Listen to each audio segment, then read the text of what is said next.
Hey everyone, this is Jody from the Narrate team. In the fourth part of Narrate series, Our Father, Adam starts a conversation on the give us in the Lord's Prayer and asks the question, what if we understand prayer best when we understand that more than anything, God is after honest and interactive relationship?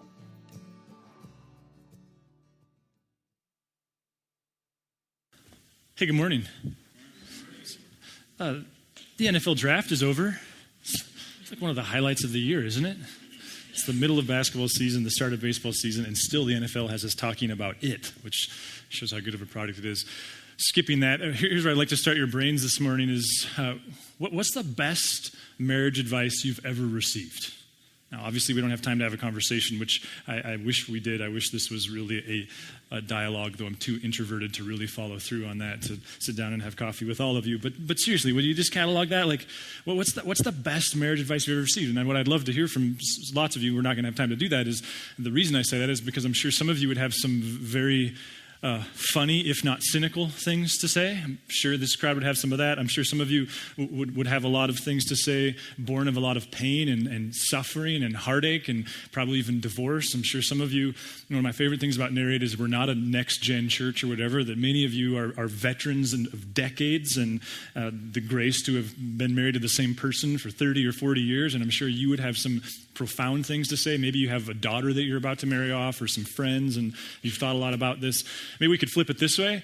Not just what's been said to you, but if you were to offer marriage advice, if you could say one thing, again, maybe to some friends getting married this year, maybe you're watching some people struggle and they haven't asked your opinion, but if you were asked, this is what you would say. What would you say? I've thought about this week. I would say you should marry Teresa Ellish. That's the only bit of advice I have.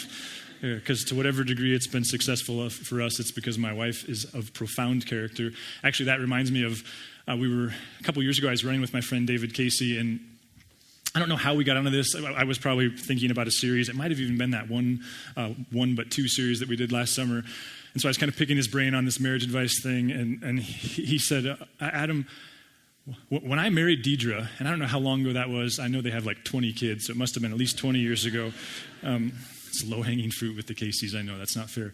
But he said, when I married Deidre, I knew she had good character. And I'll never forget him turning and looking at me and saying, but I had no idea how good her character was, nor did I have any idea how crucial that was going to be. And I suspect many of us can echo that sentiment. I think if I were honestly to give you, or to say like, here's the best bit of advice I ever received, it goes all the way back to when I was 20, and I'm sorry, I reference my friend Fred all the time. I'm going to have to come up with a pseudonym just so you don't resent him because I reference him so often.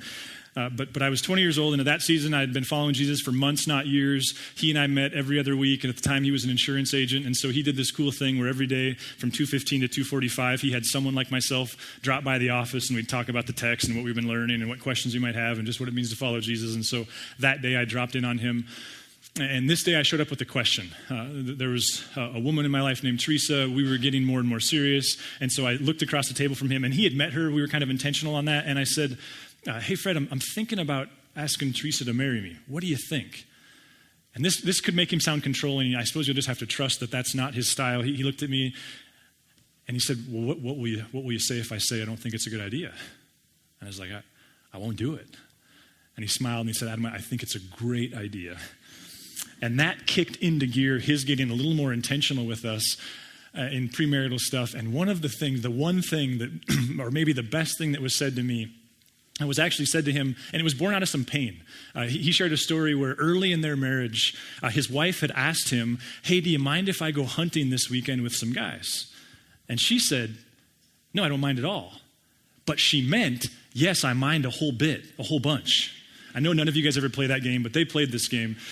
And so he went hunting, not knowing that he was supposed to prove his love for her by decoding her response. You know how some people do that? You get that thing from the cereal box, and if you lay it over just right, you can figure out what the yes really meant and what's really behind it. And so he went hunting, and on day 2 of the hunting trip, one of his buddies, who's also kind of a mentor to him, he looked at him and said, Fred, I can't believe you're here. And Fred said, what do you mean? And he said, well, my wife was talking to Joe, and that's his wife, and she was saying she really didn't want you to come, and I didn't think you would come when she didn't want you to. Right? So he went home, and I hope he doesn't mind my quoting him. As I remember it, his words to his wife were, "I'll never divorce you, but I'm not sleeping with a liar." And they began to hash out, like, wait a minute. Like, we're not doing this.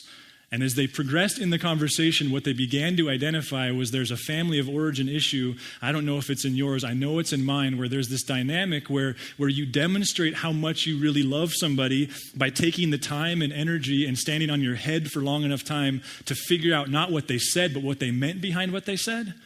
And they agreed then and there, and so here's the piece of advice that they said to Teresa and I, is you guys just eliminate that.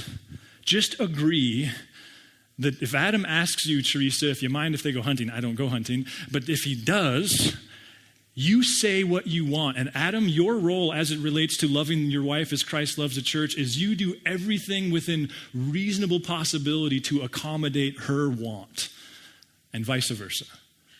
And that was how he rolled. And I got to tell you, I'm only coming up on 16 years, so I'm anything but a veteran, but I can't tell you how often I see that whole scenario play itself out over and over and over and over again. Now, this is not a marriage sermon. Don't worry about that. I don't have much to say. There's the one thing I have to say. There you go. There's a whole series. But the question I want to ask that's going to get us to the prayer conversation we want to have is what if that's not just good marriage advice? Like, what if that's good relationship advice? Like, what if that doesn't just make marriages happen more effectively, more functionally, in ways that are more enjoyable, in ways that actually work? What if that makes for healthier office places, healthier relationships between team members, between classmates, between parents and their children, between adult children and their parents? Like, what if that just makes relationships happen more effectively? I was reminded of that myself this week. About a month ago, a friend of mine, an emerging friend of mine, as I would call him, and I don't have very many friends, so they're all very, very valuable. He called me and said, "Hey, Adam, would you be willing to coach our son's all-star team with me?" Of course, that's all predicated upon both of them making it, but he's the coach, and he's like, "Would you want to help me?" And in my head, I was like, "Yes, I would love that. That sounds like a blast. I'm not head coach material, but I love to hover, and so I think I'd be very good at that role." But then he was asking, and he doesn't entirely understand, me in this place and what we do together, I don't think, but he understands that I work on Sundays, and last year I missed several Sunday games of tournaments because of this, which I'm glad to do. And so really his question was, is that even possible? Like, can you even do that? Because you're a priest. Like, I'm not even really sure what exactly that would entail. And so I explained to him, like, well, yeah, part of our value is I don't teach every weekend. Like, people would stop coming if I taught every weekend. And frankly, we have a great staff and a great organization. And so my goal is to not teach once a month. And as I look towards the summer, there's already a few weekends where I'm not teaching. So maybe I could just move those around to match the few tournaments that you're talking about. And let me get back to you in a few days. What he didn't know is I hung up the phone, and like a junior hire, I was so giddy with excitement, I figured it out in about the next 10 minutes. But I was tactful. I waited a few days to text him because I didn't want to look like a creepy stalker. And so I texted him like, hey, I can't even remember, like of X number of days, I'd have to miss, I think it was 4 or something like that. Ailes is on a tournament, and anyway. And he texted back something like, I should probably just take the time to look, but it's something like, sounds good, that should work. Now initially, like, okay, that's pretty clear.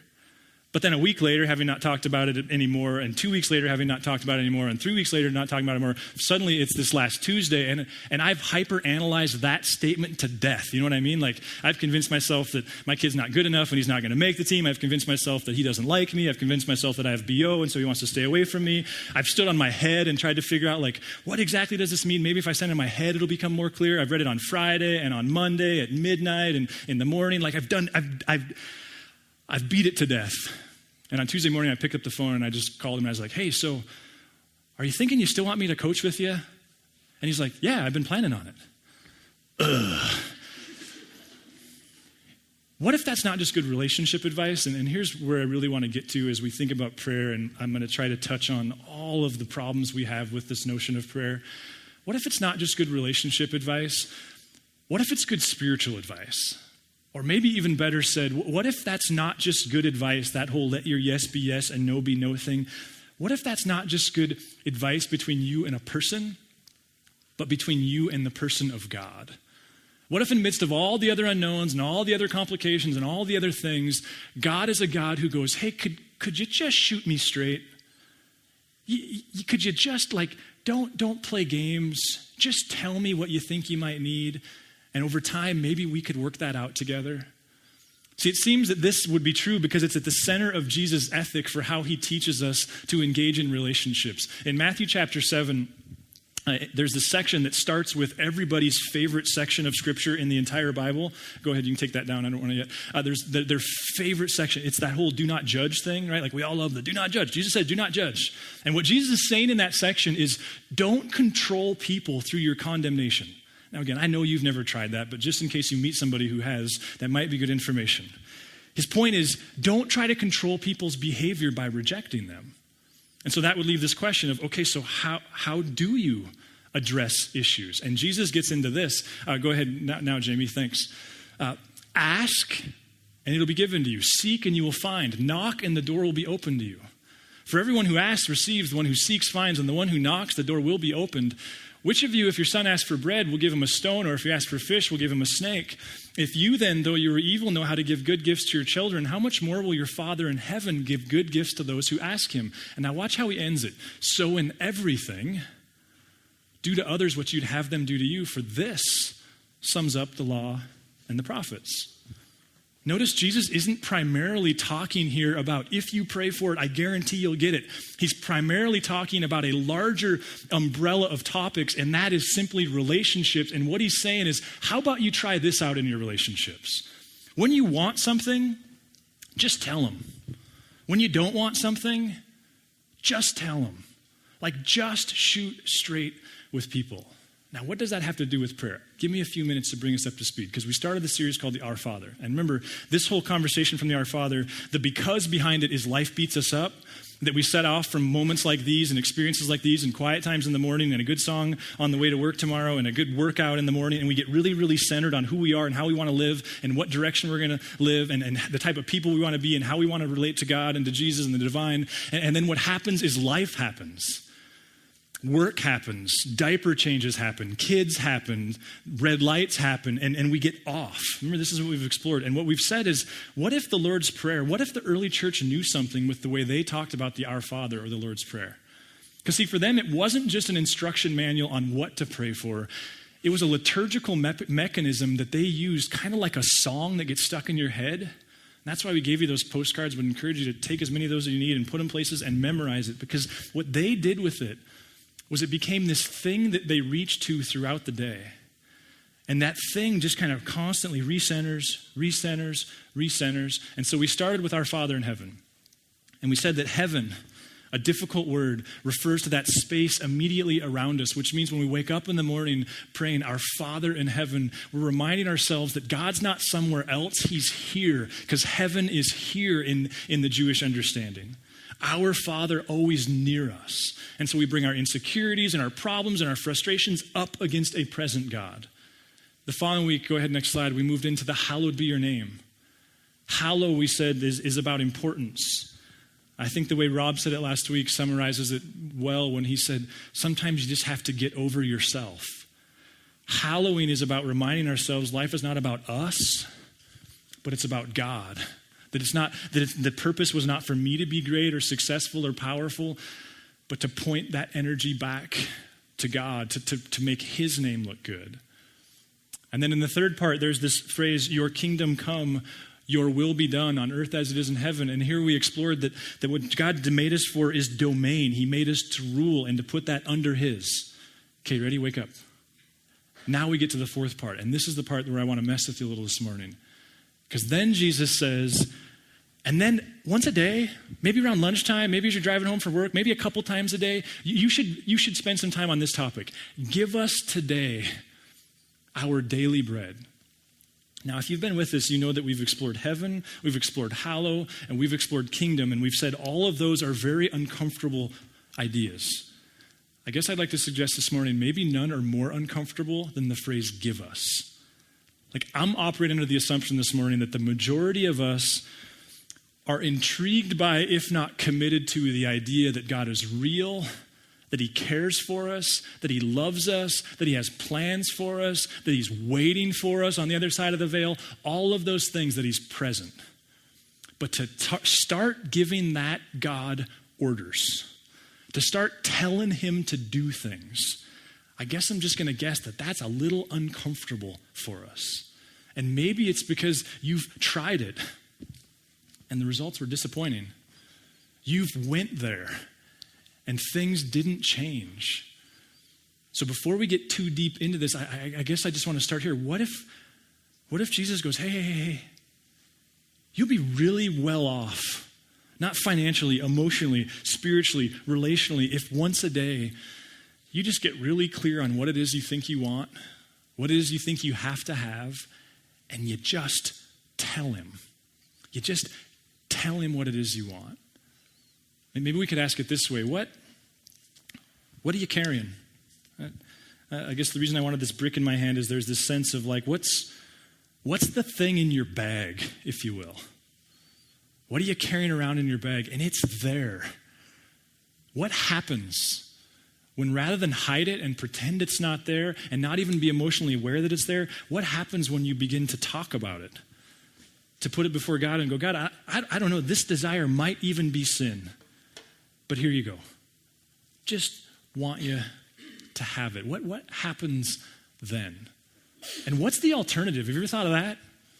Because I think the alternative might be that we come to church, and we come to church because we're really concerned about our marriage, but we would never tell God we're concerned about our marriage. There's just like, God, I'm in church, wink, wink, but my marriage is not doing very well. Sure hope you're paying attention. And we put our $20 bill in the offering plate, and then we would never say, hey, God, I'm terrified of where my finances are headed, but I would never say that to you. So here's $20. I sure hope what if God goes, stop couching things.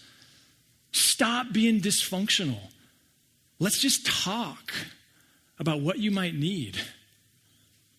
Let's just be forthright about what you're carrying. God, I've got this house. God, I've got this son or daughter. I've got this thing going on. Lord, I just got to tell you.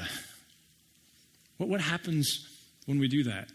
What's the advantage of doing that? You know, C.S. Lewis, he says it this way.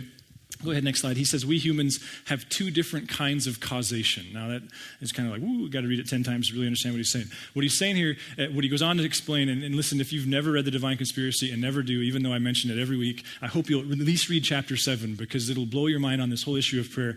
But what C.S. Lewis goes on to point out here is that you as a human have two means of having impact or influence on the created order. One is to do things. Like to get your hands dirty and do things. The other, he says, is to make requests of God. And he would go on to say that if you have weeds in your garden or a flat tire on your car, you could pray for the divine to fix those. But you'd probably be better off just doing it yourself because it's within your domain. It's within God's created order. But if, on the other hand, you have a junior hire in your house, or you have a friend addicted to heroin, or you have a spouse that is progressively losing more and more interest in you and you know it, or you have an addiction to pornography, then you have the causal of just doing something, and sure, you should do what you can, but whatever it is you do to help that person or yourself, you better also be talking to God about it. Because what we know in those circumstances is it's bigger than our own primary causation of just what we do on the planet. See, it's this reminder that we live in this world of overlapping domains, isn't it? God and ours, and they're not separated by light years, that they overlap, and though we don't understand how they interact, they do interact. And here's the part that's really uncomfortable, because listen, maybe I could just ask you this question. What's the prayer scar tissue on your body, on your soul? Because I bet you have it. Like there was a time and you asked and it didn't. What's the scar tissue? And how do you reconcile that with the fact that over and over and over again in the scriptures, stories are told of women and men who engage the divine, engage God, and actually redirect his behavior? Listen, if that's not uncomfortable to you, then that's uncomfortable to me. But nonetheless, we have to deal with this intersection. And doesn't Jesus double down on this? Like Jesus doesn't go so far as to say, hey, you should pray. You should offer your daily bread. He takes it a step further and says, you should pray and you shouldn't stop praying until it happens or until something happens. over and over again, Jesus emphasizes you should be persistent in your prayer. Listen, if you're looking this morning for reasons why you don't follow Jesus or you used to follow Jesus, here, let me help you with that. Let's go to Luke chapter 11, because this stuff can get so uncomfortable. Listen to what Jesus says. Then Jesus told them, suppose you have a friend and you go to him at midnight and say, friend, lend me 3 loaves of bread. A friend of mine on a journey has come to me and I have no food to offer him. And suppose the one inside answers, don't bother me. The door is already locked and my children and I are in bed. I can't get up and give you anything. Quite a generous man. I tell you, even though he will not get up and give you the bread because of friendship, yet because of your shameless audacity, he will surely get up and give you as much as you need. That's uncomfortable stuff, isn't it? Let's just go on to that Luke 18 one. Can we, Jamie? Yeah. If that's not uncomfortable, let's just go to this one. Then Jesus told this parable, a parable to show them that they should always pray and not give up. He said, in a certain town there was a judge who neither feared God nor cared what people thought. And there was a widow in the town that kept coming to him with this plea, grant me justice against my adversary. For some time he refused, but finally he said to himself, even though I don't fear God or care what people think, yet because this widow keeps bothering me, I will see that she gets justice so that she won't eventually come and attack me. Jesus says, don't just pray, persistently pray. And I guess I'm operating on the assumption that this is a room who's been around enough, seen God embarrassed enough, watched people fumble over the perfect, precise statement in the exact phrase, if it be your will, in Jesus' name, and as long ago went like, I just don't know what to do with this. What's the scar tissue? For me, I realized in thinking through this, mine formed when my wife was pregnant with our 3rd kid. She was due in the middle of February, and man, it sounds so trivial now as I think about it, but it was so sincere at the time.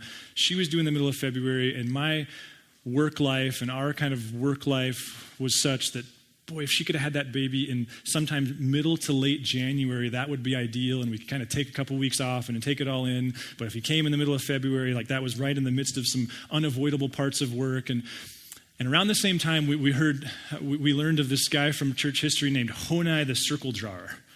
And this guy would take these texts that we just read from Jesus, and in his conclusion, he would draw a circle in the ground, he would stand in it, and then he would say to God, I'm not leaving till you answer this prayer. And he at times did it for months. So we heard that teaching, and me being the consummate plagiarizer that I am, I came home and was like, here's what we need to do. We just need to tell God, ask God, beg God. We need this. I mean, it's our 3rd kid. It's not too much of a request, right? Like, we just need it to come in the middle of January. You know what his birthday is? February 15th. And she was induced. And I don't think I realized this until fairly recently. It was after, I didn't lose faith after that. The place of the request in my life with God went completely away, because there was a sense of like, Lord, we don't have any problems. I fully trust you. Like, we're good. I believe you're good. Like, tell you what, why don't you just give it and I'll deal, right? Which is kind of overspeaking, but nonetheless, like, Lord, that was embarrassing to me. It was exhausting. It was embarrassing to you. Like, I don't want to be that guy, so I'm just going to, like, back away from the request. You just do your thing, and I'll treat prayer as this means of just being aware of what I want and not ever telling you to do anything. Which sounds really good until you actually engage the God that Jesus believed in. And over and over and over again, Jesus comes along and goes, no. You need to make a habit of telling God what you want and what you need. And you know something? I think the persistence piece, this is just my 2 cents, and you'll have to work this out in your own understanding of Scripture and God and His character. I think our persistence and our commitment to praying, and this makes me sound pathetic, which I am, but I mean, we prayed harder over that very thing maybe than anything else we ever have, especially collectively. I think that honored God. You know what I think I missed? I think I missed that the point of it all is less so the result and more so the relationship. Now, I know that sounds trite if your issue is cancer or divorce or a sick child, but just hear me. What if what Jesus is getting at here is that prayer, more than anything else, is about a relational triune God wanting relationship with you? And isn't the way healthy relationships happen is you stick with an issue until it resolves itself? Whether that resolution is death, or that resolution is the business fails, or that resolution is the house does sell, or the baby does come, or the cure does happen. Isn't that what you do in healthy relationships? When someone you love is struggling with an addiction, you just stick with the issue, don't you? You constantly work on it. You constantly, those of you who have raised kids and they're now in their 20s, you know this. That what you do is you stick with it as long as you have a voice. As long as they're struggling with that, what if Jesus, his emphasis on persistence is him going, wait a minute, I'm just asking you to be so relationally connected that we just stick with it together. And what if the result of that is that you reach this point where at times God grants your request, and other times he doesn't? And you become progressively more comfortable trusting him either way. Think of it this way. If you had a boss who never, ever, ever changed his mind despite your bringing good evidence on why he should, what kind of boss does that make him or her? A good one or a bad one? If you had a parent who there is no conversation, no amount of new information can persuade them to a new decision, does that make them a safe parent or an unsafe parent? It's a terrible boss, right? It's an unsafe. Why then do we stumble over prayer when we go, well, wait a minute, if this all-knowing, all-loving God, if he changes his mind, that makes him bad. Why? Why does it make for a good boss and a bad God? Conversely, if you had a boss who knew that she knew that she knew, that knew that he knew that he knew what was right and true and beautiful and good, and you could not dissuade him away from that, does that make them a strong leader or a weak one? And if you have a parent, maybe you had this parent, maybe you are this parent, that you could talk into anything you wanted, despite what was right and true and beautiful and good, does that make them a bad parent or a good one? So why then, when God at times stands our ground, his ground, and goes, nah, I'm really glad we're talking this through, but we're not leaving dead center on this one?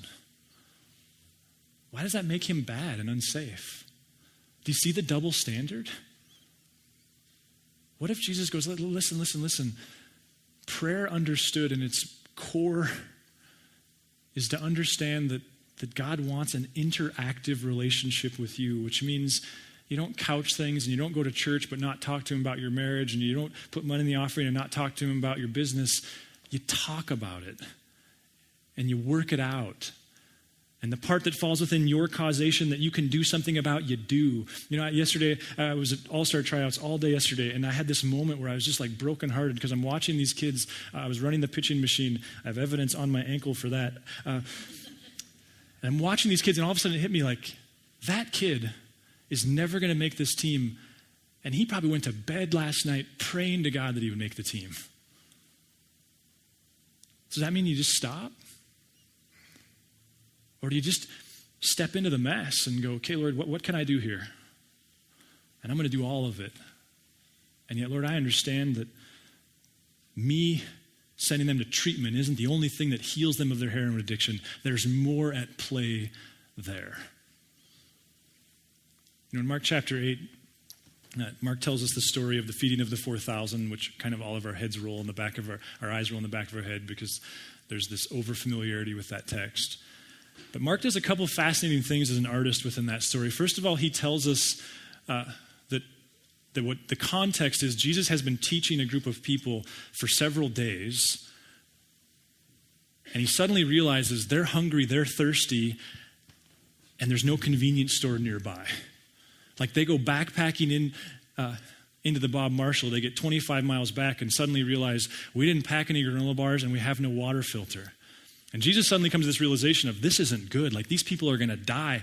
We got to get them some food. But if I tell them, unlike the feeding of the 5,000, if I tell them, hey, go to the village that's just around the corner and get some food, they're all going to pass out along the way. And so he calls his guys together and he's like, hey guys, what are we going to do here? And they're like, you're Jesus. You tell us what you're going to do here. And he says, well, what do you have? And they say, well, I got a few of these Nature's Valley granola bars that nobody likes to eat, but I've been carrying in my bag forever. And got this half a bottle of Gatorade. And you know the story, right? Like Jesus, he turns it into more and everybody eats and all is well. And theologians for a couple thousand years have been going, so what's Mark doing there? N.T. Wright, who's one of my go-tos, he points out that perhaps what's going on there is God is communicating to these people, listen, I've spent the last few years telling you to go advance my kingdom, go advance my kingdom, go serve my people, go vacuum at 6 o'clock in the morning, go teach kids, go scatter, go make me look good. But along the way, please also know that I'm sensitive to your needs and desires. I'm aware of the stuff you're carrying. I'm not just asking you to advance my kingdom like a bad boss. I care deeply about you, and I would like to meet those needs at times in unexpected ways. I guess this morning, as I understand it, what I might be asking you to do is maybe step off of what, and please don't be offended, but off of your kind of spiritual, intellectual high horse a bit. Because you've been around this long enough that you've thought it so through that you have such knots tied that you don't even know how to ask anything of God. It's not that you don't love him. It's not that you don't trust him. You're just not even sure when to begin to communicate your desires because you know that he's so much bigger and better and knowledgeable. That all is really good. The problem is it sounds nothing like the God Jesus followed and very little like the relationship that he had. Listen, for those of you that long ago transitioned from admirer to follower, what if give us today our daily bread is about a God who goes, I understand prayers that are about centering and focus and vision, those are all so comfortable to you, but that's not the only thing you need to do. You need to be aware of what you want and you need to get comfortable. Get vulnerable. That's what we're talking about here, right? To get vulnerable enough to go like, Lord, I absolutely, positively don't want this to happen. And I'm going to keep saying that. And I'm going to keep following the resolution. And I'm going to stay close. And I'm going to hurt. And I'm going to get mad. And I'm going to feel the full gamut of emotion. What if you were to take seriously God's invitation to consider what you're carrying? It's there. Everyone knows it, including God, but you're not willing to say it. And you know, for those of you who, and I so respect that you're here, it's not that you don't believe in God, it's that you're not convinced that he's personal and that Jesus is the fulfillment of who he is and what he's about. Listen, I respect that. But will you just try something? Rather than say, like, I got to figure out the resurrection, I got to figure out all this science stuff, I got to figure out these giant questions. Will you just this week, will you just experiment with something? Will you just, Monday through Friday on your drive to work, turn off the radio? Would you just try talking to God as though he cares? As though he wants to be engaged on this level? Just do that Monday through Friday. And then come Saturday, evaluate. See if you're all the better or all the worse for it. That's what we do with people in relationship. We try them out. We don't know when we hire someone. We try them out. Try Jesus out. See if it works. And evaluate. Listen, I understand that this is not an easy topic. But what if God says, you understand prayer best when you understand my desire for interactive relationship? And therefore, what are you carrying? What's in your bag? I'd like to pray for you because I know there's a lot of processing. God, Lord, I have no doubt that there are a lot of emotions and a lot of history and a lot of frustration and a lot of success and a lot of failure just flooding our memories and thoughts. God, for some of us, this is the furthest thing from hypothetical or even superficial. There are real cancer cells, God, real divorce papers, real mortgages, real depression, real addiction. God, we step into the truth that what we get from this life is who we become, and what you get from this life is who we become, and that prayer is an incredible tool that you use to shape our character. God, in the midst of what is a pretty cerebral, intellectual culture,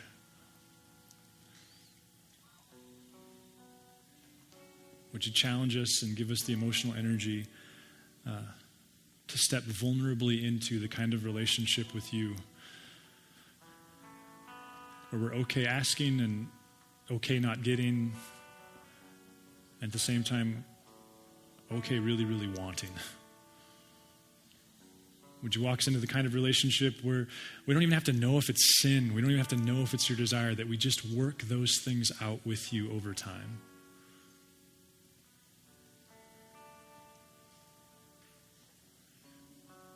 We love you, Jesus. Amen.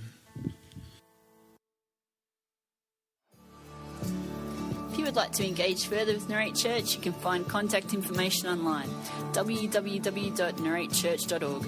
We would love to hear from you.